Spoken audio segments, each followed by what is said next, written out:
And Shaji, in fact, you can take that, sir. Where do you believe we need to go as far as better punishments or punishments which actually make a point, not just a 100-rupee fine? So, just like Mr. Said said, a few days ago, our own electrician who was riding a scooter was caught by a police constable. And he went and told him, and he phones me that he had only one bottle of beer, and why the constable should catch me. He was talking to me in Marathi. So the constable said, "Sahib, tani kai khela mai de?" What he has done, he has taken a beer, and he said only one. And I know he has taken 3. I said, I don't know him. So I also told him, I don't know him. So he was ashamed. So he was very annoyed and doesn't come to my house anymore.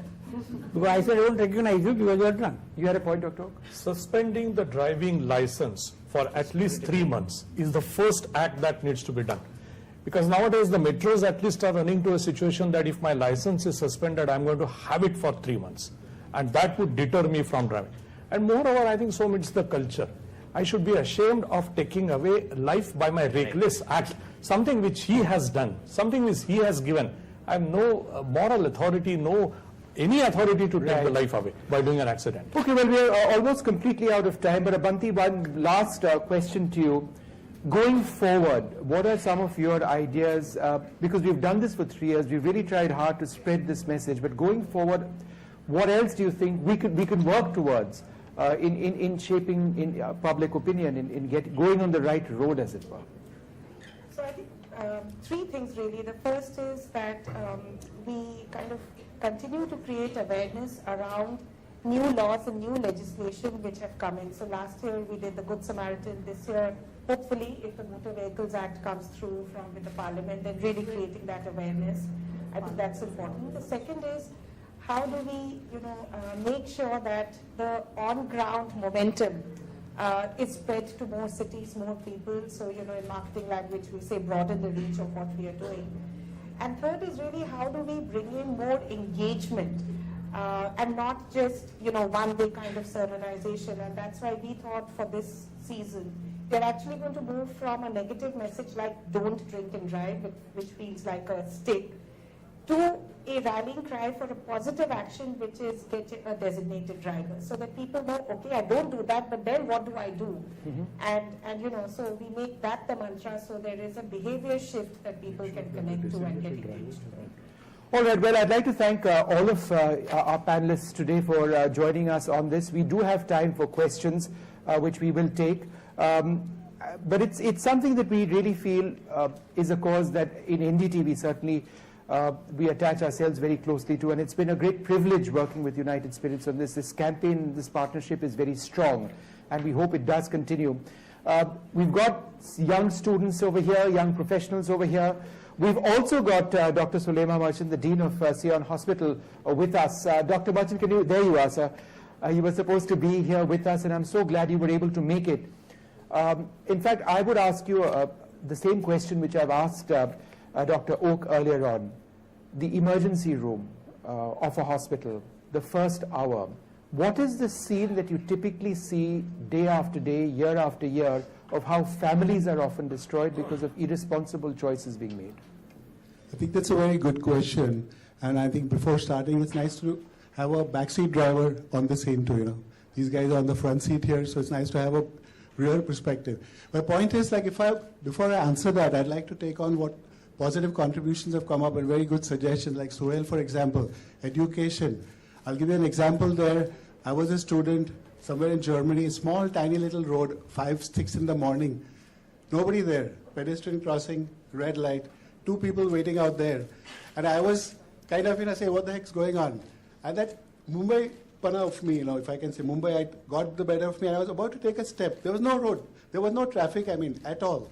And a little girl, 2-year-old girl, I unfortunately knew German a little bit. So she said, can't you see that light is red? I was about to go there, and I said, really sorry. And that's what matters really, culture, what Dr. Oak said. Culture to be inculcated among school. We've got kids who are eco-friendly, who are into green stuff. But if they are taught early, changing culture at an adult age is very difficult. We can try that, all kinds of punishments there. And second important point that was mentioned was at site. I think Dr. Oak has mentioned, Suhail has mentioned, everybody. This is completely lacking because, as Dr. Oak said, he said it in the medical term, I'll kind of put it in layman's perspective. Neck injuries are the single most important cause of paralysis. Sohail's on the board of Indian Head Injury. And immobilization, anybody who's there. We're just not aware, we're not putting that. If the media covers this single aspect, you'll reduce paralyzed victims post. We don't have neck braces in India. The neck braces is absolutely, you have to have it on the spot, whether a policeman reaches there, whether anybody reaches there. That concept of neck bracing, you have an ambulance doesn't have the neck brace, a splint. Simple things like that. Splints can reduce pain. We've seen people just dumped into a hospital. Sion Hospital, KM Hospital are the largest trauma loads. We do about 8,000 major accidents a year. And people are just dumped into the hospital. There's no awareness about how to reduce pain by just splinting. And neck injuries, we've seen so many people paralyzed, lives ruined there, completely just because of that. And you see this almost every day. We see it every day, like the statistics you've given. It's like, if you take Indian statistics, it's like a jumbo jet crashing every day. 400 people dying every day. 17 throughout India. If you just take the statistic, it's really mind-boggling. 17 every hour. Every 4 minutes, somebody is dying because of a road accident, and most of them are in the age group of 19 to 30, 34. The most productive years. So I've seen an accident just a couple of days ago. I was going in my car. There's a mobike guy who's squeezing in left, right, and center. Finally had the last squeeze of his life. Unfortunately, he got squeezed between two tempos. And I saw his dead body right there, squashed completely. Nobody can do anything for that. So preventive measures are good. I think we need to talk about splinting, about education. Sure. But when you come into the hospital, if all of this is not done, it becomes that much more difficult and climb. Golden hour is, everybody's aware. I don't need to talk about that. So speed is of essence, like you said. Thank you. Any other questions? If you could raise your hands. Yeah, to the young man over there. Yes.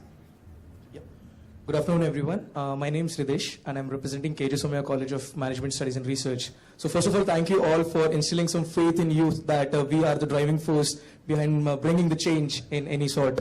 So my question is related to road safety. We discussed that our laws are very weak as far as punishment is concerned. But there is one more neglected thing in India, which is pedestrian signals.